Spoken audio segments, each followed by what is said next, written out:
जय हिंद, नमस्कार दोस्तों। आप सभी का मोस्ट वेलकम है आज की इस नई क्लास में। दोस्तों आज की इस क्लास में हम सभी लोग पढ़ने वाले हैं बीएसएससी कार्यालय परिचारी प्रीवियस ईयर के क्वेश्चन को, जो कि दोस्तों आपके बीएसएससी कार्यालय परिचारी परीक्षा के लिए बेहद ही महत्वपूर्ण रहेगा। आप जो है इस क्लास को बिल्कुल लास्ट तक अच्छे तरीके से देखिएगा दोस्तों।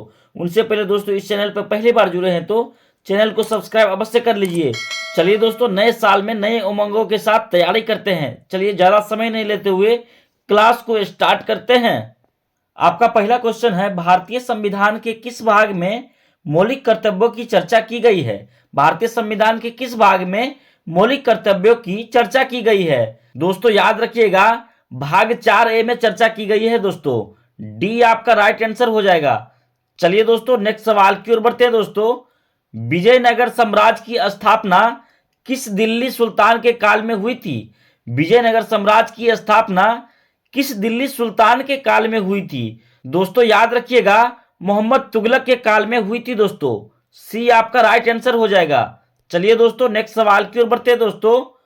राष्ट्रपति राष्ट्रीय आपातकाल की घोषणा संविधान के किस अनुच्छेद के अंतर्गत कर सकता है?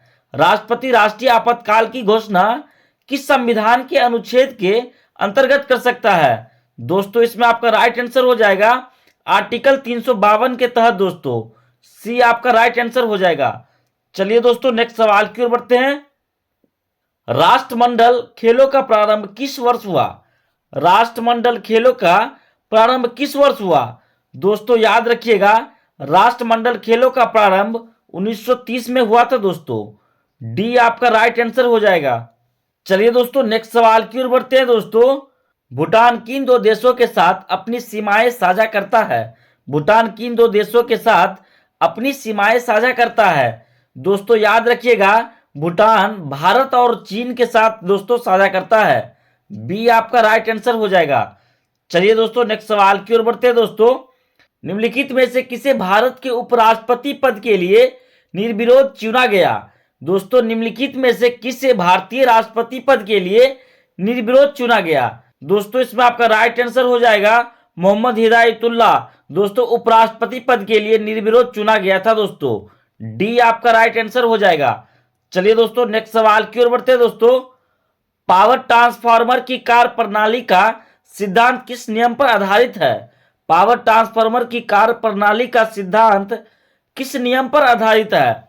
दोस्तों इसमें आपका राइट आंसर हो जाएगा फैराडे का नियम। दोस्तों ए आपका राइट आंसर हो जाएगा। दोस्तों आपके लिए सारा क्वेश्चन दोस्तों वीवीआई है दोस्तों, बिल्कुल याद करते हुए चलना है। चलिए दोस्तों नेक्स्ट सवाल की ओर बढ़ते हैं दोस्तों। 1351 से 1388 की अवधि के दौरान दिल्ली का शासक कौन था? 1351 से 1388 की अवधि के दौरान दिल्ली का शासक कौन था? दोस्तों इसमें आपका राइट आंसर हो जाएगा फिरोज शाह तुगलक जी थे दोस्तों। बी आपका राइट आंसर हो जाएगा। चलिए दोस्तों नेक्स्ट सवाल की ओर बढ़ते हैं दोस्तों। लोहे पर जंग लगना किस प्रकार की अभिक्रिया का उदाहरण है? लोहे पर जंग लगना किस प्रकार की अभिक्रिया का उदाहरण है? दोस्तों इसमें आपका राइट आंसर हो जाएगा रासायनिक अभिक्रिया दोस्तों। बी आपका राइट आंसर हो जाएगा। चलिए दोस्तों नेक्स्ट सवाल की ओर बढ़ते हैं दोस्तों। निम्नलिखित में से किसे सीमांत गांधी के रूप में जाना जाता था? निम्नलिखित में से किसे सीमांत गांधी के रूप में जाना जाता था? दोस्तों याद रखिएगा, सीमांत गांधी के रूप में अब्दुल गफ्फार खान जी को जाना जाता था दोस्तों। ए आपका राइट आंसर हो जाएगा। चलिए दोस्तों नेक्स्ट सवाल की ओर बढ़ते हैं दोस्तों। सिरके में कौन सा अम्ल पाया जाता है? सिरके में कौन सा अम्ल पाया जाता है? दोस्तों याद रखिएगा, सिरके में एसिटिक अम्ल पाया जाता है दोस्तों। बी आपका राइट आंसर हो जाएगा। चलिए दोस्तों नेक्स्ट सवाल की ओर बढ़ते हैं दोस्तों। खेदा सत्याग्रह कब हुआ था? खेदा सत्याग्रह कब हुआ था? दोस्तों याद रखिएगा, खेदा सत्याग्रह 1918 को हुआ था दोस्तों। डी आपका राइट आंसर हो जाएगा। चलिए दोस्तों नेक्स्ट सवाल की ओर बढ़ते हैं दोस्तों। भारतीय संविधान के किस अनुच्छेद में राज्य के महाधिवक्ता का प्रावधान है? दोस्तों इसमें आपका राइट आंसर हो जाएगा आर्टिकल 165 में है दोस्तों। सी आपका राइट आंसर हो जाएगा। चलिए दोस्तों नेक्स्ट सवाल की ओर बढ़ते हैं दोस्तों।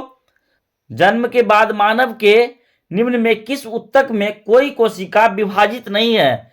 दोस्तों इसमें आपका राइट आंसर हो जाएगा तंत्रिका दोस्तों। सी आपका राइट आंसर हो जाएगा। चलिए दोस्तों नेक्स्ट सवाल की ओर बढ़ते हैं दोस्तों।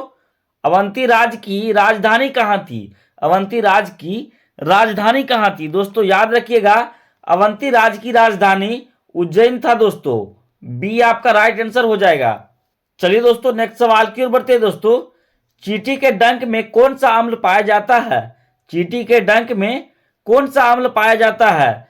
दोस्तों इसमें आपका राइट आंसर हो जाएगा, चींटी के डंक में मेथेनोइक अम्ल पाया जाता है दोस्तों। सी आपका राइट आंसर हो जाएगा। दोस्तों सारा क्वेश्चन आपके लिए वीवीआई है दोस्तों, बिल्कुल याद करते हुए चलना है। चलिए दोस्तों नेक्स्ट सवाल की ओर बढ़ते दोस्तों। इनमें से कौन सा बंदरगाह पश्चिमी तटीय मैदान पर स्थित है? इनमें से कौन बंदरगाह पश्चिमी तटीय मैदान पर स्थित है? दोस्तों इसमें आपका राइट आंसर हो जाएगा दोस्तों, कोचीन दोस्तों, कोचीन बंदरगाह। ए आपका राइट आंसर हो जाएगा। चलिए दोस्तों नेक्स्ट सवाल की ओर बढ़ते दोस्तों। नींबू में मुख्यतः कौन सा अम्ल पाया जाता है? नींबू में मुख्यतः कौन सा अम्ल पाया जाता है? दोस्तों इसमें आपका राइट आंसर हो जाएगा, साइट्रिक अम्ल पाया जाता है दोस्तों नींबू में। सी आपका राइट आंसर हो जाएगा।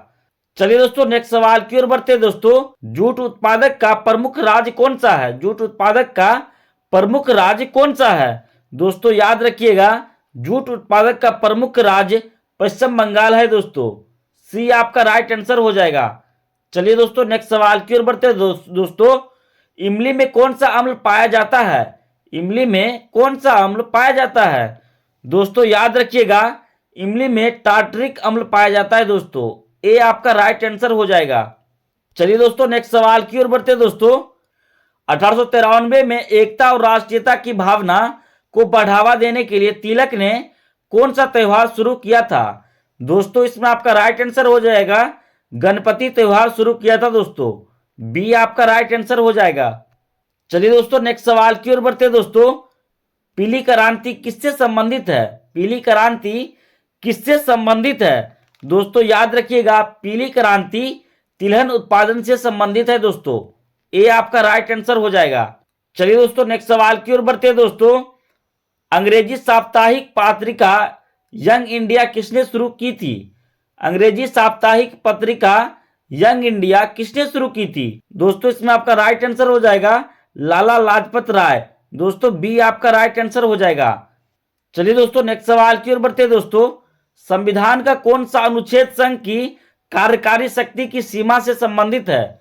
संविधान का कौन सा अनुच्छेद संघ की कार्यकारी शक्ति की सीमा से संबंधित है? दोस्तों इसमें आपका राइट आंसर हो जाएगा, आर्टिकल 73 दोस्तों। डी आपका राइट आंसर हो जाएगा।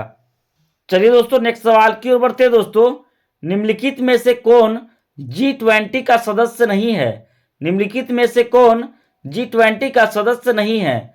दोस्तों इसमें आपका राइट आंसर हो जाएगा, सिंगापुर दोस्तों। ए आपका राइट आंसर हो जाएगा। चलिए दोस्तों नेक्स्ट सवाल की ओर बढ़ते हैं दोस्तों। 24 डिग्री अक्षांश किस भारतीय राज्य की राजधानी के सबसे निकट से गुजरता है? 24 डिग्री अक्षांश किस भारतीय राज्य की राजधानी के सबसे निकट से गुजरता है? दोस्तों इसमें आपका राइट आंसर हो जाएगा दोस्तों, भोपाल से दोस्तों। बी आपका राइट आंसर हो जाएगा। चलिए दोस्तों नेक्स्ट सवाल की ओर बढ़ते हैं दोस्तों। उत्कल मैदान भारत के तटीय मैदान के किस भाग में स्थित है? उत्कल मैदान भारत के तटीय मैदान के किस भाग में स्थित है? दोस्तों इसमें आपका राइट आंसर हो जाएगा, पूर्वी तटीय मैदान में स्थित है दोस्तों। ये आपका राइट आंसर हो जाएगा। चलिए दोस्तों नेक्स्ट सवाल की ओर बढ़ते हैं दोस्तों। कपास का सबसे बड़ा उत्पादक राज्य कौन सा है? कपास का सबसे बड़ा उत्पादक राज्य कौन सा है? दोस्तों इसमें राइट आंसर हो जाएगा, कपास का सबसे बड़ा उत्पादक राज्य महाराष्ट्र है दोस्तों। बी आपका राइट आंसर हो जाएगा। चलिए दोस्तों नेक्स्ट सवाल की ओर बढ़ते हैं दोस्तों। धान उत्पादक में भारत का अग्रणी राज्य कौन है? धान उत्पादक में भारत का अग्रणी राज्य कौन सा है? दोस्तों इसमें आपका राइट आंसर हो जाएगा दोस्तों, पश्चिम बंगाल दोस्तों। ए आपका राइट आंसर हो जाएगा। चलिए दोस्तों नेक्स्ट सवाल की ओर बढ़ते हैं दोस्तों। मूंगफली का सबसे बड़ा उत्पादक राज्य कौन सा है? मूंगफली का सबसे बड़ा उत्पादक राज्य कौन सा है? दोस्तों इसमें आपका राइट आंसर हो जाएगा, मूंगफली का सबसे बड़ा उत्पादक राज्य गुजरात है दोस्तों। ए आपका राइट आंसर हो जाएगा। चलिए दोस्तों नेक्स्ट सवाल की ओर बढ़ते हैं दोस्तों। कॉफी का सबसे बड़ा उत्पादक राज्य कौन सा है? कॉफी का सबसे बड़ा उत्पादक राज्य कौन सा है? दोस्तों याद रखिएगा, कॉफी का सबसे बड़ा उत्पादक राज्य कर्नाटक है दोस्तों। बी आपका राइट आंसर हो जाएगा। दोस्तों सारा क्वेश्चन आपके लिए दोस्तों वेरी वेरी इंपॉर्टेंट है दोस्तों, याद करते हुए चलना है। चलिए दोस्तों नेक्स्ट सवाल की ओर बढ़ते हैं दोस्तों। टमाटर में कौन सा अम्ल पाया जाता है? टमाटर में कौन सा अम्ल पाया जाता है? दोस्तों याद रखिएगा, टमाटर में ऑक्सालिक अम्ल पाया जाता है दोस्तों। सी आपका राइट आंसर हो जाएगा। चलिए दोस्तों नेक्स्ट सवाल की ओर बढ़ते हैं दोस्तों। बाजरा उत्पादन में अग्रणी राज्य कौन सा है? बाजरा उत्पादन में अग्रणी राज्य कौन सा है? दोस्तों याद रखिएगा, बाजरा उत्पादन में अग्रणी राज्य राजस्थान है दोस्तों। ए आपका राइट आंसर हो जाएगा। चलिए नेक्स्ट सवाल की ओर बढ़ते हैं। निम्नलिखित में से किस तत्व की कमी से घेंगा रोग होता है? निम्नलिखित में से किस तत्व की कमी से घेंगा रोग होता है? दोस्तों इसमें आपका राइट आंसर हो जाएगा, आयोडीन के कमी से घेंगा रोग होता है। डी आपका राइट आंसर हो जाएगा। चलिए नेक्स्ट सवाल की ओर बढ़ते हैं। भारत में हरित क्रांति किससे संबंधित है? भारत में हरित क्रांति किससे संबंधित है? दोस्तों याद रखिएगा, भारत में हरित क्रांति खाद्यान्न उत्पादन से संबंधित है दोस्तों। सी आपका राइट आंसर हो जाएगा। चलिए नेक्स्ट सवाल की ओर बढ़ते हैं। नीली क्रांति किससे जुड़ी है? नीली क्रांति किससे जुड़ी है? दोस्तों इसमें आपका राइट आंसर हो जाएगा, मत्स्य पालन से जुड़ी है दोस्तों। बी आपका राइट आंसर हो जाएगा। चलिए दोस्तों नेक्स्ट सवाल की ओर बढ़ते हैं। भारत में सिल्वर रेवोल्यूशन किससे संबंधित है? दोस्तों इसमें राइट आंसर हो जाएगा, अंडा उत्पादन से संबंधित है। बी आपका राइट आंसर हो जाएगा। चलिए दोस्तों नेक्स्ट सवाल की ओर बढ़ते हैं। सर्वप्रथम दिल्ली के किस सुल्तान को खलीफा ने नासिर अमीर उल मोमिनीन की उपाधि से नवाजा? दोस्तों इसमें आपका राइट आंसर हो जाएगा दोस्तों, इल्तुतमिश को दोस्तों। सी आपका राइट आंसर हो जाएगा। चलिए दोस्तों नेक्स्ट सवाल की ओर बढ़ते हैं दोस्तों। निम्नलिखित में से किस वर्ष होम रूल लीग का गठन हुआ था? निम्नलिखित में से किस वर्ष होम रूल लीग का गठन हुआ था? दोस्तों इसमें आपका राइट आंसर हो जाएगा, 1916 में दोस्तों गठन हुआ था। ए आपका राइट आंसर हो जाएगा। चलिए दोस्तों ये अंतिम सवाल आप सभी के लिए दोस्तों, इसका सही जवाब आप सभी लोग कमेंट में बताइएगा। गेहूं का सबसे बड़ा उत्पादक राज्य कौन सा है? दोस्तों इस सवाल का जवाब आप सभी लोग कमेंट में बताइएगा दोस्तों। साथ ही इस 40 प्रश्नों में से आपको पहले से कितने प्रश्नों का जवाब पता था वो भी कमेंट में बताइएगा। दोस्तों हमारी वीडियो से थोड़ी सी भी सीख मिली होगी तो वीडियो को लाइक एवं चैनल को सब्सक्राइब अवश्य करें दोस्तों। एक वीडियो बनाने के लिए हमें दिन रात एक करनी पड़ती है। जय हिंद दोस्तों।